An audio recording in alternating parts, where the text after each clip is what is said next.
Hello and welcome to today's webinar, 21st Century Consumers Want More Than 20th Century Healthcare.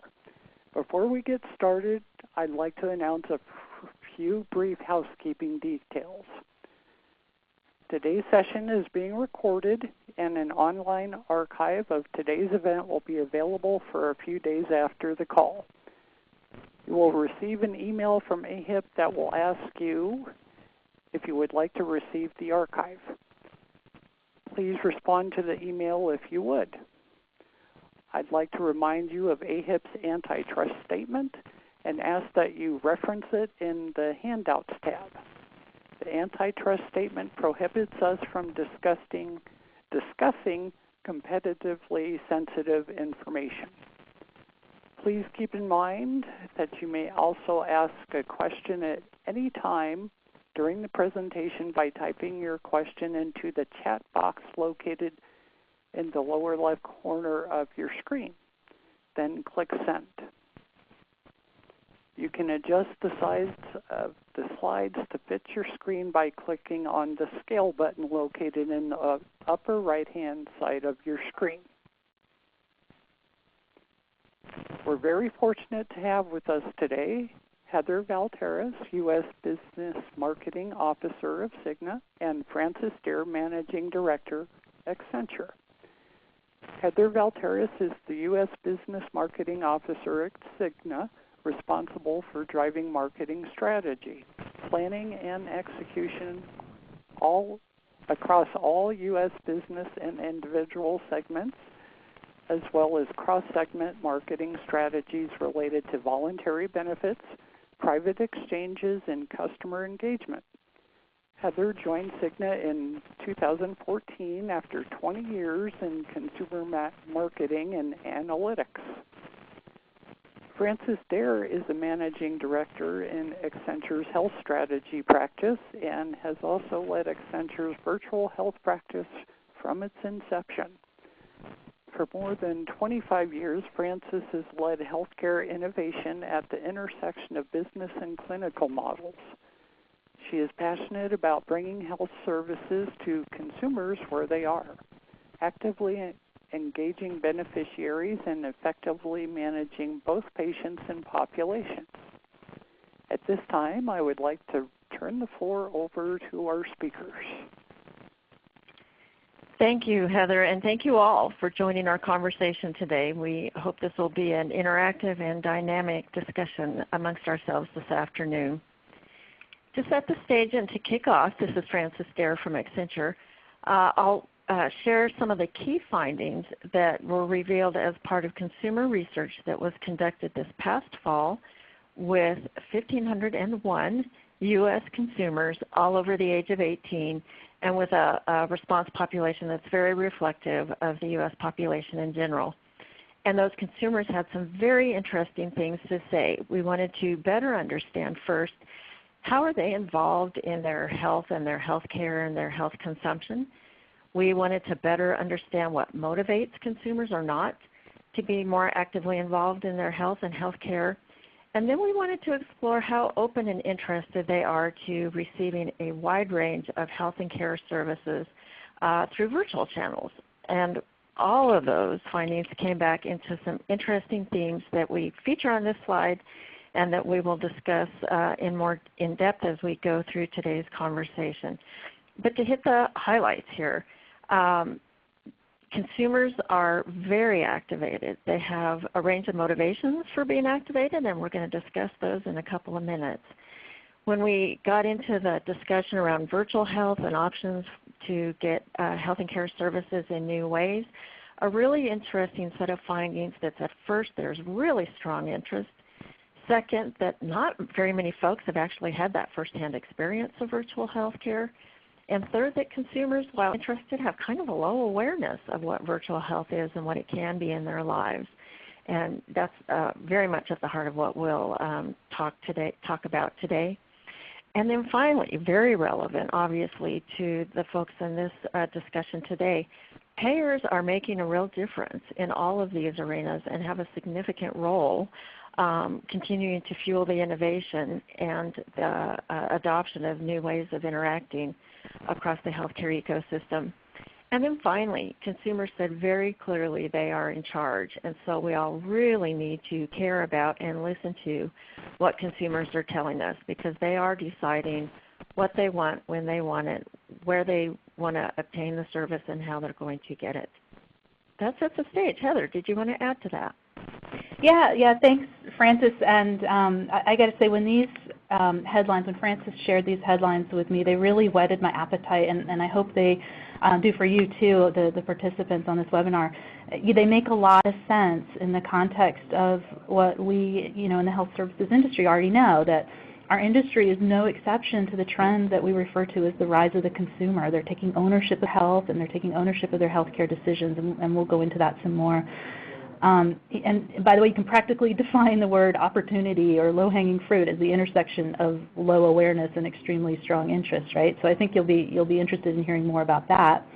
But something I just want to mention at the outset that I think it's really important to remember, and this is something Frances often reminds me of, is that as payers, when we think about our role in virtual health, we really need to be thinking about how we add value. And I mean really add value, not just skim off of a transaction. So, I would put forth to you all that, if like us you believe that value-based accountable care is where we need to be going, then we need to find ways to leverage virtual health to create more efficient and meaningful existing provider relationships versus accelerating, transactional type healthcare.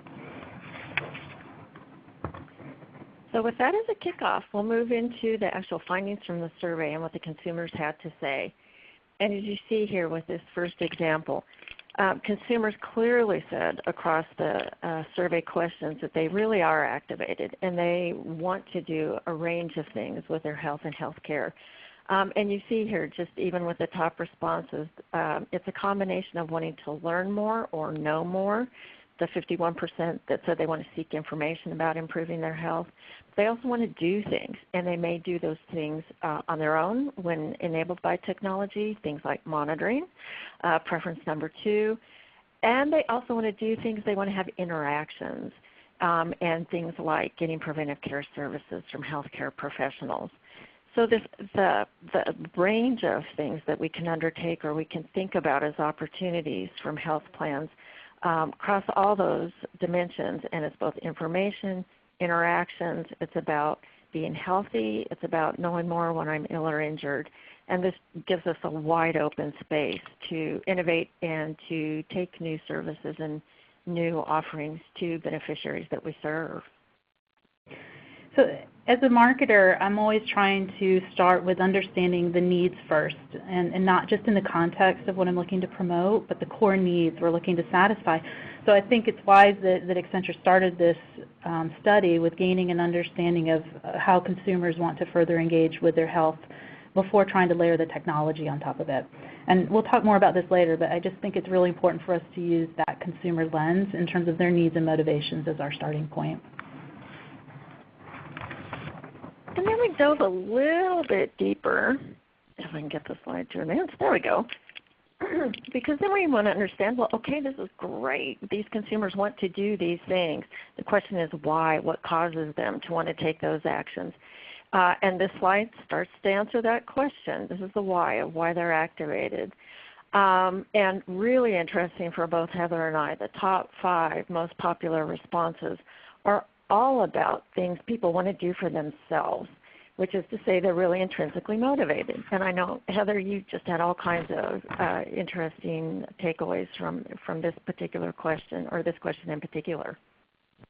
Yeah, this one was the real aha for me because, I think we spend a lot of time thinking and studying and talking about, and I mean in the broader health services industry, thinking about how to motivate customers and patients to do something through our lens of what's necessary for them to do. In our industry, it might be based on kind of the actuarial sciences. From a provider perspective, it's more from an evidence-based medicine perspective. And we want it for the greater good. We want them to get better, lose weight, stop smoking, exercise. But I think the interesting point here is maybe our starting point should instead be how are they already motivated? What's their intrinsic motivation? And then give them tools there for what they're already seeking. It's so much easier to get adoption if we look at it that way. And then, building on that, when I look at the information that you've got for us here, Frances, I think about how I can organize my efforts and investments around their needs and motivations. And again, speaking as a marketer, segmentation comes to mind, right? So just as an example, I might look at this slide and say, I've got some folks on here that I could group together as my quality of life type segment. People who are talking about staying healthy or getting healthy or feeling better, having more energy. And then I might see, and this is just as an example, of course, but then I might see a segment of folks that are targeted needs, people who are into a specific goal, losing weight, managing a condition or injury. And all of these would have segments, sub-segments as well, but I think, this kind of information really gets us started in thinking about how we want to organize our portfolio of efforts.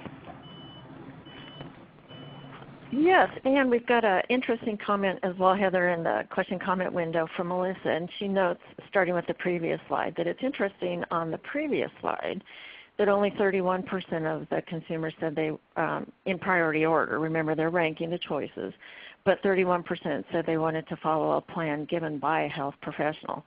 And of course, care plan compliance is something we all care deeply about because we know that's how we get the best outcomes for beneficiaries and patients. I think one way to think about that, Melissa, is that thinking about this slide and the findings, to the extent that providers can tie the actions that we'd like consumers and beneficiaries to take to some of the motivators that are revealed in these findings, maybe we can get that percentage up and get more people better motivated in a way that speaks to them uniquely about what they need to do.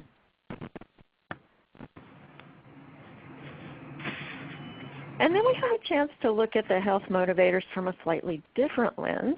And this is more of an age segmentation, or looking at this from some of the age cohorts. And some of this, seems fairly intuitive, probably not a big surprise. And some of it, at least for me, was a little bit different than I might have expected.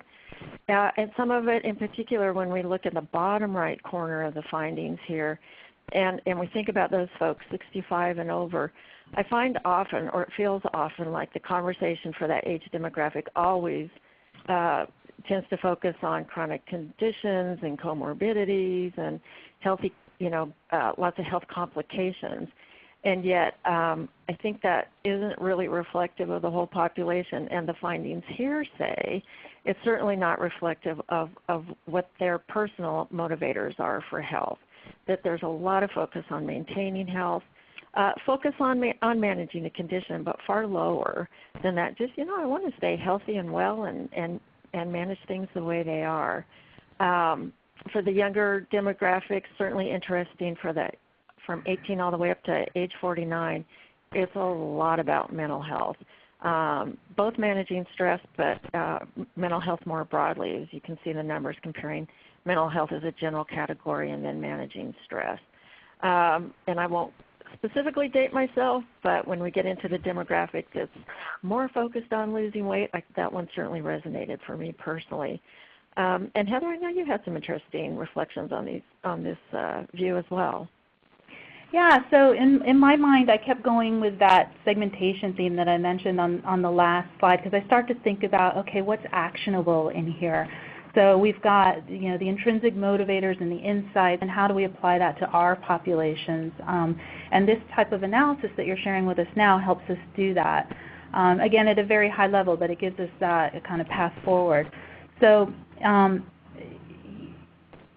when I start to think about common data points that we may have in common between the survey and our own population, it's often the demographics.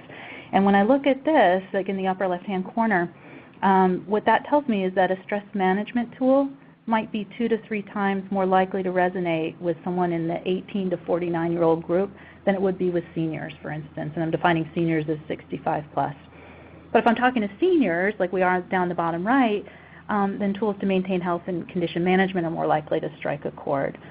But what really struck me on this one, Frances, and I think you too, isn't it interesting that the seniors seem to be more interested in maintaining health than living longer, right? I'm sure they're interested in both, right? One feeds into the other.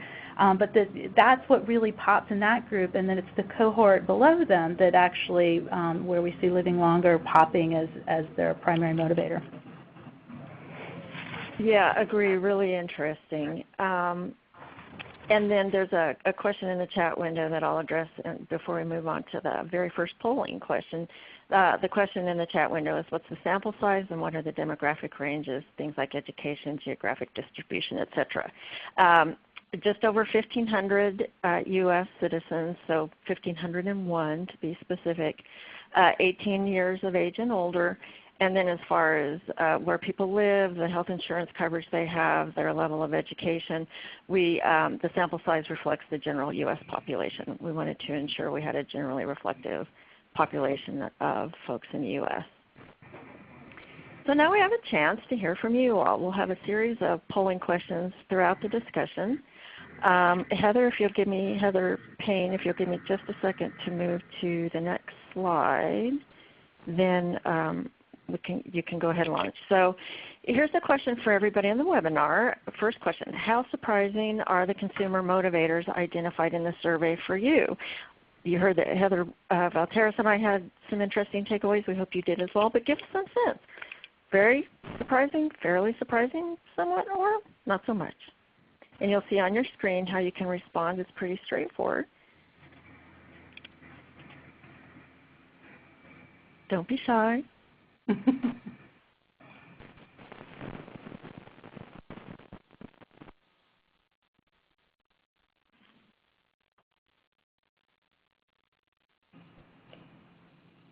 So we're watching the numbers come in, and we'll wait just a second or two more, and then we'll share, and then we'll move on into the rest of the discussion. So this was interesting. It's weighting towards both the fairly surprising or the somewhat surprising findings as a predominant answer. So yeah, some things that would have seemed intuitive or we might have known already, and then some additional things that are different or cause us to think a little bit differently, which is great. And with that setup then, of course, we want to talk about transitioning to the part of the conversation that gets more into what does this mean in terms of virtual and what consumers, how they're motivated and what they want to be engaged with. How can we make that easier, more convenient with virtual options as a possibility? So we will move on here. And let me just set the stage so that we all are kind of thinking about what virtual health means in the same way, because the terminology across the industry isn't very standardized in this realm. And this is how we described it for the folks that responded to the survey. So you see on the left, virtual healthcare is the ability to get health services and support, so clinical care, other support services, health and wellness related services so that you can remain healthy, so that you can better diagnose or treat an illness, or you can manage an ongoing condition. And the key, the thing that especially makes it virtual, is that any of those things can be done regardless of where the consumer is, and very often regardless of the time of day. So virtual overcomes those barriers of both geography and time, and it can be in urban settings or urban to rural or rural, doesn't matter, but all of these things are more available and generally more convenient and more accessible. And of course, all of that's possible only because we have this amazing array of technologies now available to us that includes the examples on the right. Video, whether that's live and interactive or it can be recorded as well. There's so many mobile applications that are now available around health and wellness and illness that we can all take advantage of. Big interest in increasing innovation around secure email and secure texting and what's commonly being called now e-visits, as well as online social platforms where you can join folks that have other interests or conditions or challenges and be in support of each other. And then of course increasingly a range of technologies, sensors, the Internet of Things that can give us all kinds of data about our own personal biometrics or the quality of the air around us or things that are happening in our home. So lots of neat things happening today and even more neat things that will happen in the future. Yeah, and for me this message is really about how we define and think about virtual health. That it's not about the technology, it's about what it enables. And I think that's so important that we make that shift in our thinking, because it can be so easy to fall in love with the technology because it's really cool and all the things that the technology can do versus the value that we're creating. And to kind of illustrate that, when we think about the highlights on the right-hand side in terms of the mechanisms by which this can be delivered, I love that secure email and texting is brought out here. We might not always think of those things as a platform for virtual health because they feel, in today's day and age, a little bit dated, right?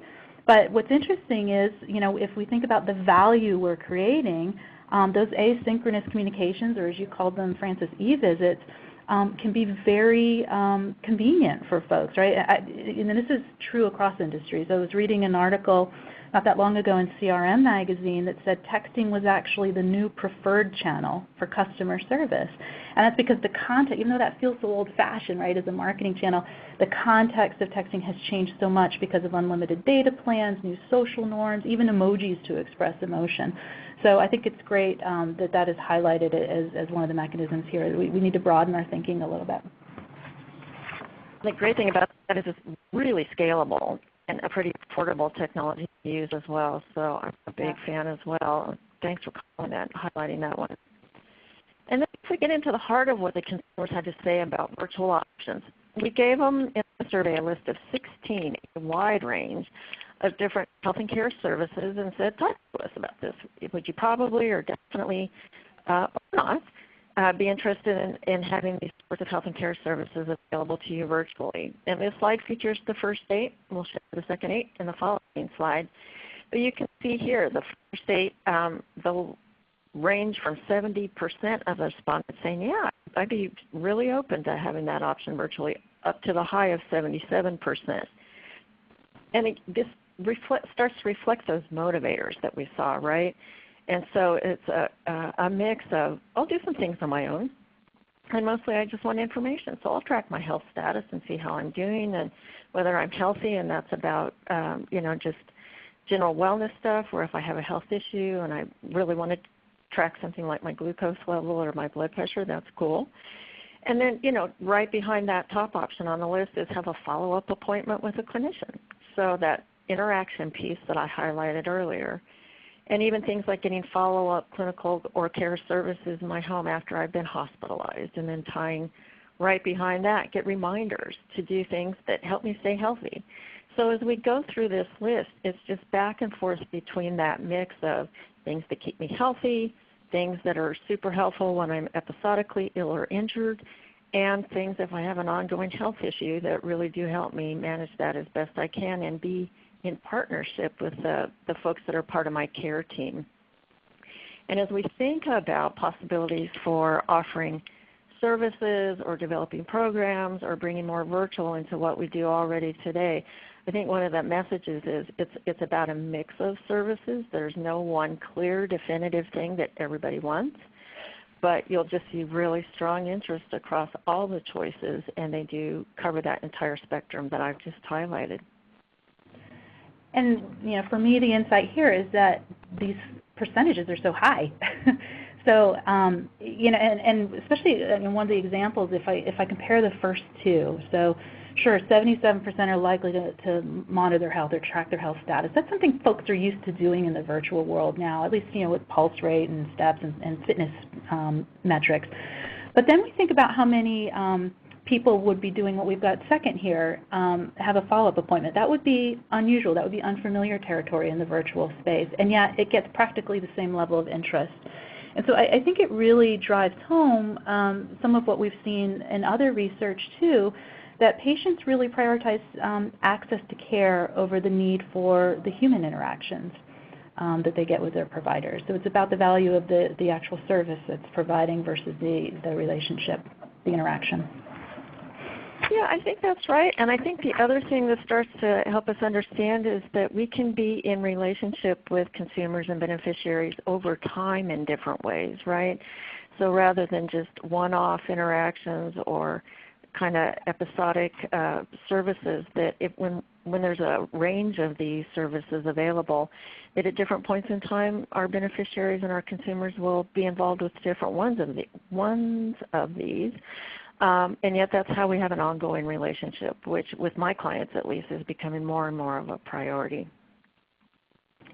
And then we have the Yeah, go Hi, ahead. Frances. We just had another question come in. I don't know if you had a chance to see it, but there's a question about virtual care and the virtual care reminder option and whether that's a preference regardless of socioeconomic status. It was. Yeah, it was pretty consistent across all the subsegments of the response pool. Great question. Thank you.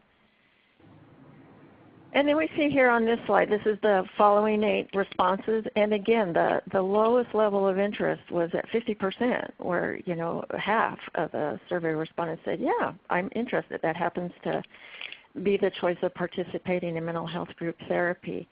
But if you start from a low of 50 and up to that high of 77% we saw, it just says this is a very rich opportunity space for all of us. And you can see the remaining choices here. I won't go through all of them. I will highlight one because it often causes eyebrows to raise or invites some conversation, and it's the one kind of in the middle here, where we gave the folks who responded an opportunity to talk about what about having an annual physical exam. And now, for sure, when I'm talking with clinicians, they kind of roll their eyes and they go, come on, we still have to palpate and escalate. We need to touch, we need to feel. We need to get labs, and absolutely, absolutely true today. I think the takeaway is less literal around what's possible in terms of a physical exam today, and more that it just says consumers are super open. They don't put those clinical boundaries around the possibilities, right? They're like, sure, if I could get my annual physical today, that'd be great. And the takeaway as we think about moving forward is twofold. A, technologies are quickly advancing, and things that have to happen in the exam room today, patients are going to be able to do for themselves at home, whether it's doing a quick diagnostic test and having that data immediately sent to a physician or other clinician, or whether it's a quick photo of something or a scan, where we think of radiology images today. All of that's going to be possible in the future. So that's thing one. And thing two is medical practice evolves over time. And many things that for today you need a cell biopsy to detect early onset of cancer, in fact, are moving now towards blood tests being a better indicator of things like cervical cancer. So we just need to keep our minds open to the reality and the possibility that technology will change, medical practice will evolve, and as they do, consumers are ready to go there, and they're ready to have different, more traditional medical encounters happen virtually as well. And I'll just comment briefly on the bottom 3, because I was really interested to see how these would come out, as I know you were, Frances. And I just want to make sure it would be easy to interpret them as the lower level of interest, and that's the grouping of support group, counseling, mental health support. But I think when we look at this, we need to take into consideration the interest level in these activities, virtual or not. And we all know that the mental health is still under-supported, maybe has a little bit of a stigma attached to the care that goes with it. So I would propose that from the start, folks will be less likely to select it, and in that context, to still see 50%, more than 50% saying that they would be interested in doing this in the virtual space, I think shows real opportunity. Well, I agree, and this is a space I'm really passionate about, and in pretty much any client conversation I'm having these days, the need for mental health support and services, the demand far exceeds the capacity of the professional workforce. And especially when we're all trying to work more effectively with consumers and beneficiaries that have chronic conditions, mental health, depression, stress, anxiety go hand in hand with things like diabetes, congestive heart failure, chronic obstructive pulmonary disease, and which came first and which came second doesn't really matter, but they're so intertwined, and so we're all trying to figure out how to meet the need with that demand capacity gap. And a lot of the innovation is happening in the virtual space with things like online cognitive behavioral therapy and the ability to join online support groups anonymously, which is an advantage often for people with a mental health condition, the ability to talk with peers and get peer support, but actually remain anonymous. So I hope that you're right, Heather, and I think you are, that it's more a reflection of just unfamiliarity and a smaller group of folks within the survey, because it's a very important area. And yet still, we remind ourselves, more than 50% of the respondents had interest in that particular space. So with that, we'll move into our next polling question and ask, have each of you individually in the conference today had the personal opportunity to receive any kind of health care virtually? And just think about that virtual health definition that we shared a couple of slides ago.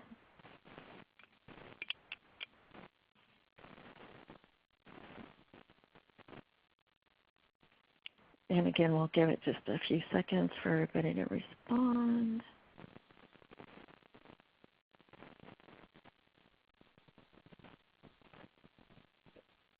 Oh, this is interesting. It's going back and forth.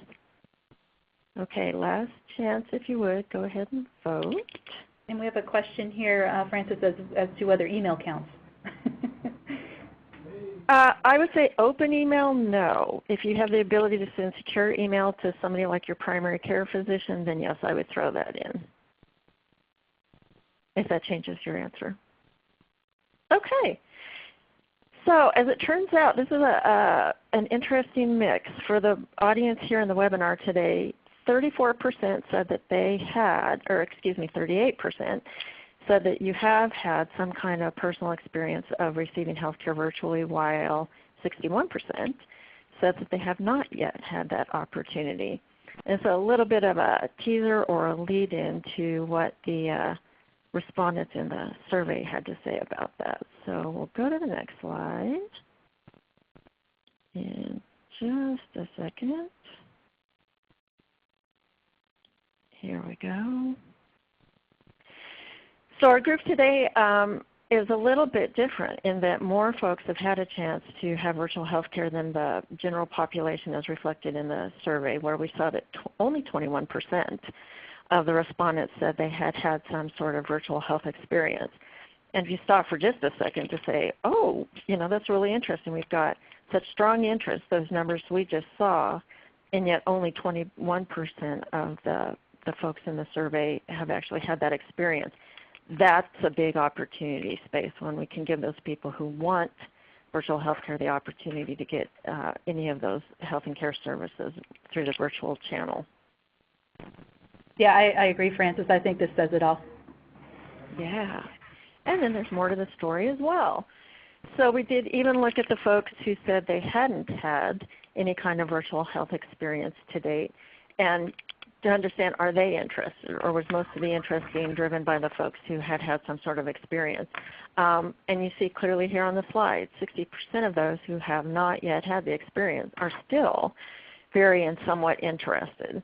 And we did look at the demographics about behind that 60% number, and I don't think any of this is particularly surprising. It tended to weight to folks under the age of 65, a little bit higher in terms of education, have children under 18. And we saw this in some of the other responses where folks in that sandwich generation who both have children under 18 at home and they are likely taking care of aging parents were particularly interested in virtual health, and we could all imagine why. Time is a precious thing for folks. Being able to get access to services quickly really does matter. And just having everything in life be as easy as it can be, even more than the rest of us.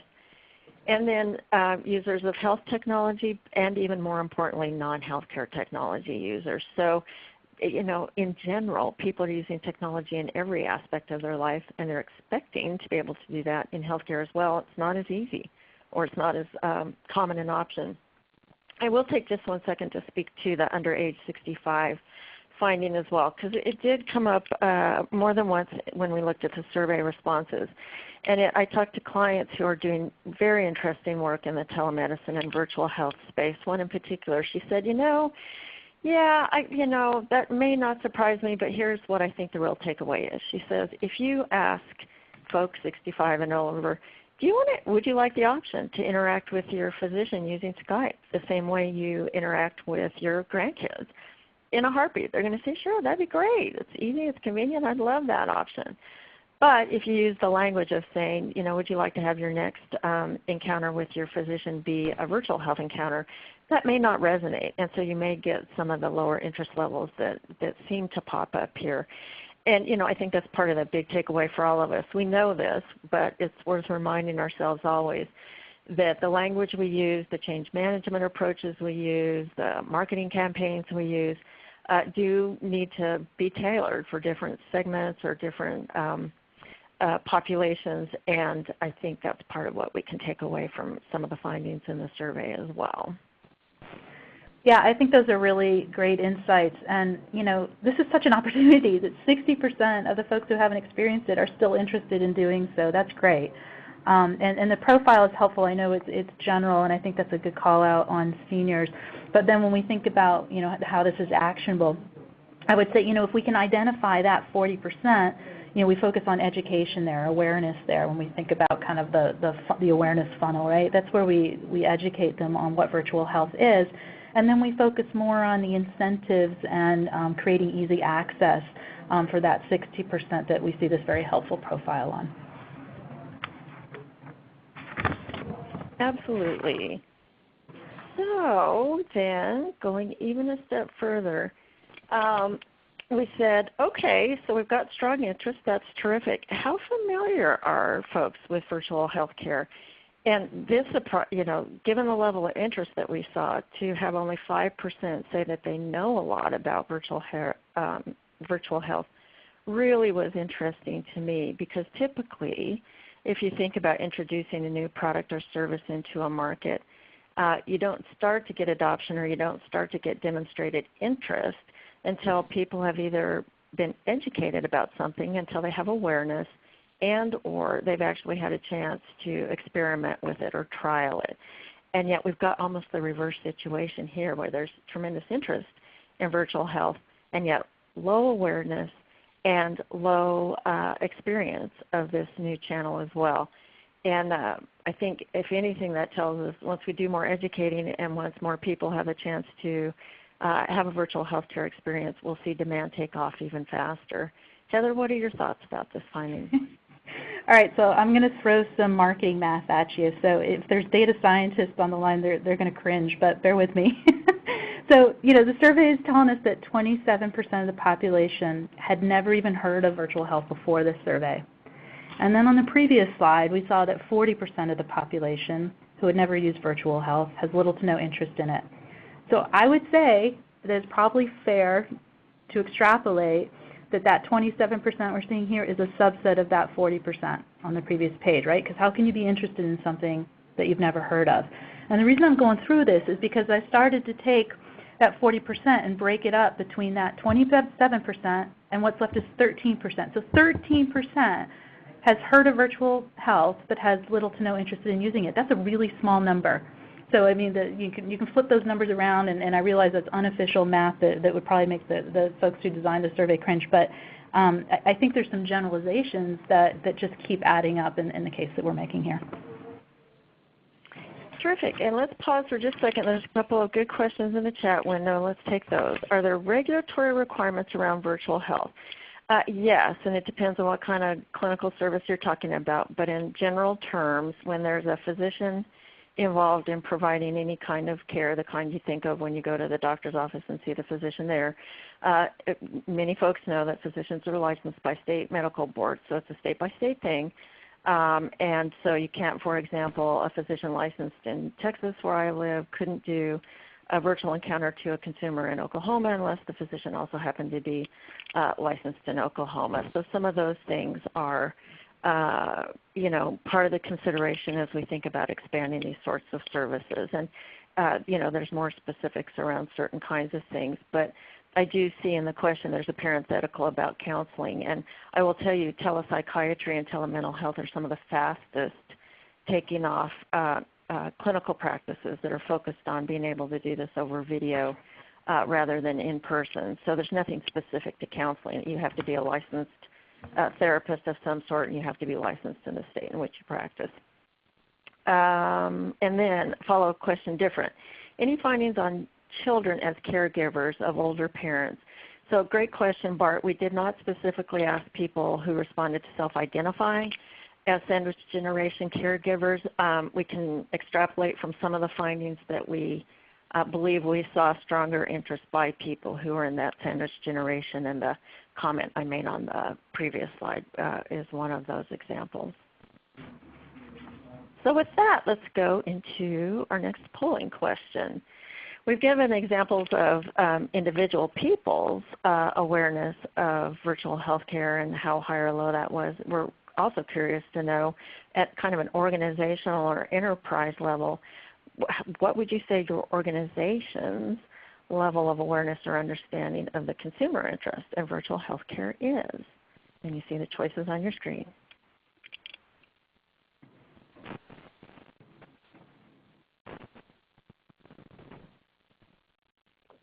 We're watching the responses coming in. We'll give everybody a few seconds. It's like watching a horse race. I love seeing the numbers come in. Which response do you have your money on, Heather? Don't answer that. Oh, interesting. This is going to be a mix. So I think the poll's just about closed. Okay. Yeah, there's a spread here. This is interesting. So high at 29%, moderate at 47%, and low around 20%, and then very low at only 2%. So great to know that everybody's got some, or you feel like your organizations have some level of awareness and, a spread across the group, which is good to know. Thank you for sharing that benchmark with us. We appreciate it. And then moving on into, we've talked about what consumers have to say and what motivates them. We've talked about their interest in virtual. We can start thinking about now in the last part of the conversation here today, how do we get people to actually adopt? How can we move more of those people into virtual choices? And so this question in particular helped us understand what caused consumers who have had, excuse me just a second, healthcare virtually to take advantage of that. No surprise at all. We hear this all the time. Number one, at 37%, it's more convenient than traditional in-person healthcare services. I will add to that, we find from other research that the consumer's definition of convenience is moving faster than the healthcare industry response. And if we think about that for just a second, what was the initial response when we thought about convenience? It was a closer location and it was extended hours, right? Whether that's a clinic inside a retail pharmacy, whether that's an urgent care center on every corner. And yet, we've already talked about with virtual, you don't have to go anyplace. You can be at home or you can be at your office. So we've taken away even having to go, just a short distance to a physical facility. And we can unbound this in terms of time as well. And so virtual really is, we believe, speaking more directly to what consumers are considering convenience today, even more than some of those other industry responses. And the next two, tied at 34% each. I use technology in all aspects of my life. And healthcare, could you please catch up? I would really like that a lot. And then this general curiosity, which we've seen is just fascinating for both Heather and I, that they just want to see what it's all about and they want to try it. And I'm going to go ahead and move on to the next slide because it really calls out the role of health plans in having driven adoption so far, and I think really signals for us the opportunity for health plans to continue to lead and be an igniter of innovation in this space. And I'm going to give Heather a chance to really speak to that more completely. Yeah, so that's the second big aha for me in this, that the health plan has so much influence, and that it's coming in even ahead of physician and as we saw on the previous slide, employer. So as we think about, if we think virtual health is good for the industry in terms of affordability and access, and I think most of us would agree that's the case, then I would argue that this is our call to action, right? That it's practically our obligation to move it forward because we know we can influence the folks that adopt it.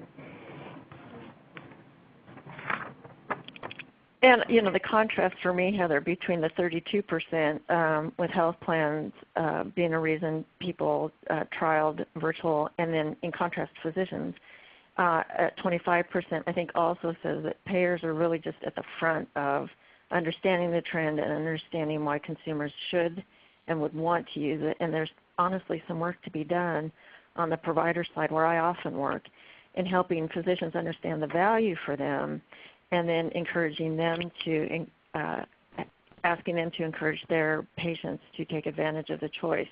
And of course, physicians are super busy people and they've got a lot going on, so we need to help them understand that there's an advantage for them in promoting this adoption. And the example I use often, there's lots of advantages for physicians to offer these sorts of options or to offer the best of both in-person and virtual. One of the best ones is back to the e-visit conversation we had earlier in the conversation.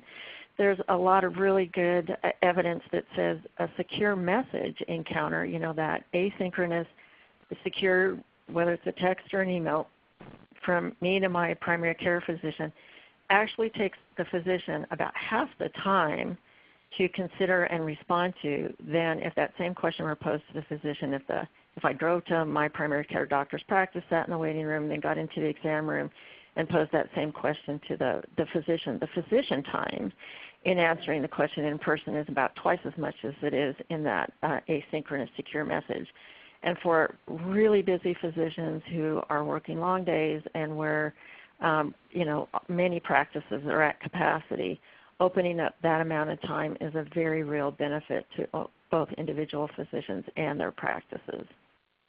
Yeah, I couldn't agree more, Frances. I do think this is where a ton of opportunity lies, and kind of going back to my comment when we were talking about the headlines, that if we really think accountable care is the future, then we need to partner with physicians and help them create these additional modals of communication versus competing with it. Well, yeah, such a great point, because of course health plans have these, very large physician networks with which they collaborate, and so what a great partnership. And it's really a great observation, Heather. And so if we bring all of this together and think about, okay, your organizations, you've told us, have awareness of the consumer interest at different levels, but still aware, and we've talked about all that consumers want, and there's not enough of it available.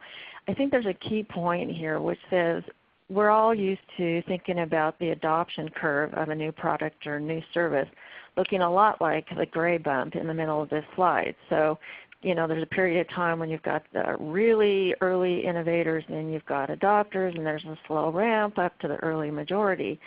And because of that, you have time to watch the market trends, you can time your entrance, and you've got a pretty long window where you can still enter and capture new market share rather than having to take share away from other folks as the curve starts into the decline and get to those laggards. But there's a whole different adoption curve, and it's the one in purple that we're starting to think a lot about, which is this so-called shark fin adoption curve, where it takes off very quickly. And so that time to really track trends and see how adoption is taking off is far shorter. And if you want to get in and get share and establish yourself as having these sorts of services, you can't wait. And I think all the characteristics we've already talked about and what consumers have to say is that virtual health could be one of these things, that as experiments have happened, there's a lot of experimentation. We're just going to see this click and take off at a given moment in time. And if you wait too long, you may not be in a place where you can really enter and have a meaningful place in offering these sorts of services. Heather, what's your thought about all that? Well, first of all, I love the name shark fin curve. I think that's cool. But I love the work that you guys did around this, and I would encourage folks to read on it if you haven't seen it before, because it's a really interesting positioning about adoption. And I think Frances explained it beautifully, and I would also call out, we're, at least in marketing, we talk a lot about innovation and the concept of small bets and failing fast. And that's incorporated here too, where you see the little bumps in the beginning, and that's where we are now, right? But once something comes together, when the right combination of technologies are paired with the right business model, you see that immediate takeoff. And there's all sorts of proof points and case studies around this now. So we need to be in there so that we can ride up that shark curve. that shark fin curve. And then I think, there's also the steep decline on the other side, but we shouldn't be afraid of that. What we should be doing is layering the shark fins, right? So getting ready with our small bets and our fast fails to create that next curve so they're ready to jump over to it. Yeah, and I'd add, I think the other place, another way that health plans can really ignite this is around one of the other barriers that's been around a good long while for telemedicine in particular and virtual health writ large, which is reimbursement. And especially when it's the telemedicine clinical encounter between a clinician and a patient beneficiary, there's been less movement towards reimbursing for those encounters, even though the exact same medical care provided in person in the exam room would in fact be paid for.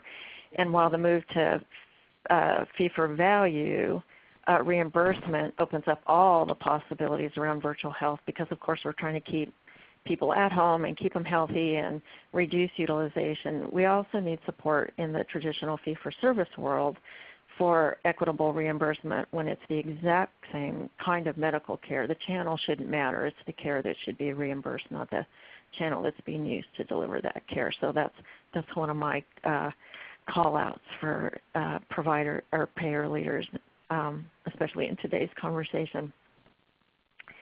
So let's go on. In some ways we come full circle. We're bringing it back to the observation that was made at the very beginning of the discussion today, which is consumers are in fact deciding what they want, when they want it, and how they want it. And I want to be really clear, of course, the cross of the conversation about virtual. This is not about all virtual all the time. And we never suggest that. What it really is, and consumers are consistent in saying this, they want the best of both in-person and virtual, but they want it to be on their terms, and they want to have the choice of when they choose virtual or in-person and for what service and for whatever reason at any given moment in time. And the findings on this slide, just honestly for me, others have said, no, they kind of expected this, but for me in particular, we asked consumers, what role do you play in your health care? Are you primarily in charge? Are others primarily in charge? Or is it more an equal collaboration? And I'll just be honest, I would have put myself in the collaboration spot because I have a primary care doc I like a lot, and I see her as an equal partner in my health care. But the consumers who responded here were very clear. 85% said, I am in charge of my health care. And we asked a follow-up question, which was, okay, let's say you're ill or injured, who's in charge then? And you see here, still, just over half, 51%, said, I'm still in charge. Now, there's a closer spread. Then they switched to, I collaborate equally with others on my health care team. And we had a separate question. It's the one that's highlighted in the bar at the bottom without the specific numbers. But who do they turn to, in fact, is really interesting. So half of the time, 50% said the person they turn to is another family member. When they turn to physicians, that came out at 35% of the respondents saying, yep, I turn to a physician and that physician's a specialist. 34% said a PCP, primary care physician of some sort, or primary care provider. So a pretty distinct difference in the numbers in terms of first, or more commonly, not first, more commonly, it's going to be a family member who becomes that primary influencer in healthcare choices and decision making and preferences, and then followed by a physician practitioner. Yeah, and I know we're running short on time, so I won't pontificate on this. I just think this really illustrates that the rise of the consumer is relevant for us in this industry too. And that 51% is what really blew me away here, because you would think folks would fall back to a much more conservative position. But no, more than half are still saying they're primarily in charge. So I think this is really important. Agree. And so we're coming in on the close. We'll end with one final polling question. Of course, we hope we've inspired all of you around the opportunities here to engage with motivated consumers, and in particular around virtual health, what we're calling 21st century healthcare. And we're hoping you'll go back and inspire your organizations. But we're going to ask you as a final thought to the conversation today, how likely is it, do you think, your organization will expand its virtual health offerings within the next 3 years or so?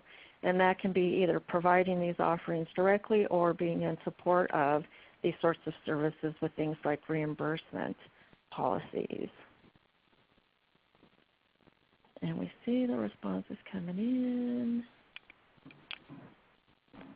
We'll give it just another second or two. The poll's about to close.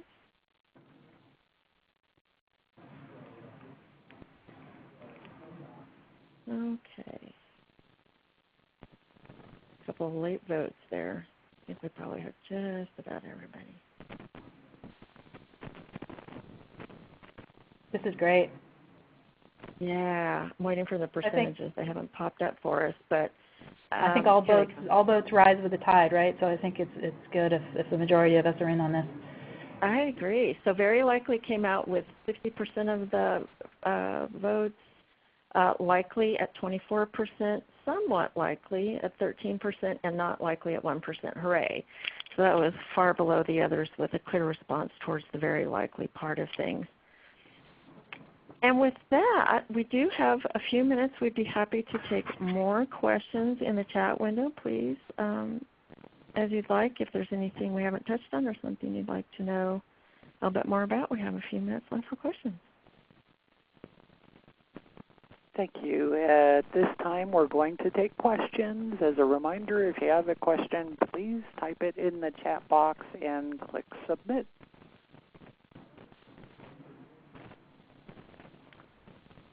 Heather Lee, there's a question in the chat window about slides being available. Is a PDF posted by AHIP somewhere? I am not seeing one. All I see is the It's probably a question for Brandon. Brandon, I don't know if you can answer in the chat window. Certainly PDF could be made available. So we may take that as an action, Tracy. I don't know exactly what AHIP's typical practice is. But thank you for the question. We'll see what we can find out about that.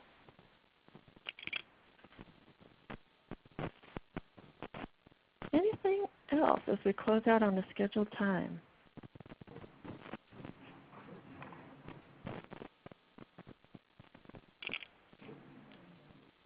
And I will add while we're waiting for any final questions, please also join Accenture at AHIP's Institute and Expo. Many of you may have heard of that. It's scheduled for June 7th through the 9th. And in particular, there will be focused conversations at that event around cybersecurity and the latest health tech trends.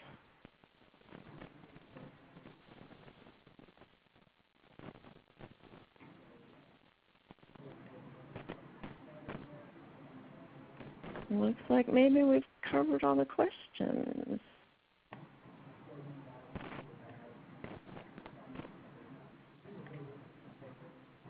I see a question. What are the main channels for virtual health being developed? Online, FaceTime, email, text, call, etc.? Good question. So it is a mix. We're seeing more and more live video as video platforms have become less expensive and as video has been integrated into several of the more commonly used electronic health record platforms. It fits clinician workflows, and so we're seeing many more interactions move to that live video channel, which is great. And as well, that asynchronous e-visit or secure messaging channel, as well as just outbound secure message for reminders to do everything from get your flu shot, to get your annual physical, to take your medications, because medication compliance is something that we all care about in terms of more effective, less costly care. But we're also seeing at the bleeding edge of innovation things like artificial intelligence combined with interactive voice response, and what I call virtual humans, other folks call artificial intelligent agents or bots. We're actually seeing those virtual humans have a role in healthcare as care managers or care coaches, and even providing mental health support services for folks who have stress, anxiety, depression, and even some very interesting innovation with virtual human coaches for people with post-traumatic stress disorders. So there is a tremendous amount of innovation happening in a range of technologies that are making those health and care service possibilities possible.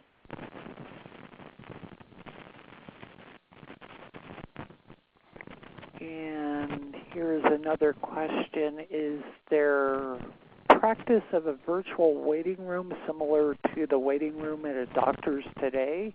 When more consumers take up virtual medicine in the future, will it cause significant delays consumers experience at the current healthcare provider offices today? Yeah, so I think I understand the heart of the question. And of course, if the virtual encounter, you hope to avoid waiting at all. It's a scheduled thing, and you just launch whatever technology, whether it's video or another platform, and have the encounter without that dreadful waiting time. And part of the question, as I heard it, was also, is it going to cause even more waiting in the physician's exam room or waiting room before you get into the exam room? And the hope is not, but the key to that is that you do have to deal with the just practical realities of virtual encounters often need to be scheduled, the live ones, in the physician's schedule just like an in-person one does, right? And so they're not ad hoc. They're just a part of the physician's workflow and how they manage their days. The asynchronous ones, part of the beauty of that is that the physician can take a look at the asynchronous messages that have come in when they have a few minutes or at the end of the day and go through those quickly when they can focus. So there's no reason that virtual by definition should increase wait times. And when it's integrated into the traditional workflows and scheduling and patient flow of a practice, it should all actually make things better, not worse. We got a question in the chat window too from Ryan asking if we get a sense that the survey responses would change if the virtual engagement is branded from a payer. You know, it's impossible to know how they would change. I think, you know, we can all acknowledge that there's trust issues in terms of payers as a brand, so it is possible. But that's why I found it's so promising when I saw that the early adopters, a third of the early adopters were saying that they tried virtual health because their plan encouraged them to do so. So you know, it's hard to know, Brian, but I think this survey tells us that regardless, there's opportunities for us to make a difference in this space.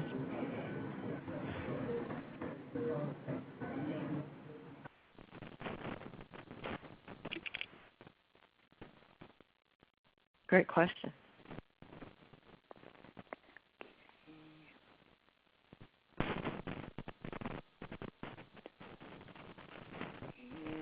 If there so are, Heather Lee, yeah, I think maybe we're close to a wrap. What do you think? Yes, we are. I was just saying if there are no further questions, we'll end the question and answer session and allow the speakers closing remarks. I'm just going to say thank you for participating with us today, and thank you for an active discussion. We hope you are inspired to go do more in support of virtual health and engaging consumers in the ways they want to be engaged. And I hope we can continue the conversation in different forums. Heather, how about you? Yeah, no, thank you all for your engagement and your questions. It really made it fun. And thank you, Francis, for sharing this research with all of us. And thank you both for the wonderful presentation and for sharing your thoughts today. Also, thank you to the audience for participating in today's conference. That concludes this webinar. Thank you again, and enjoy the rest of your day.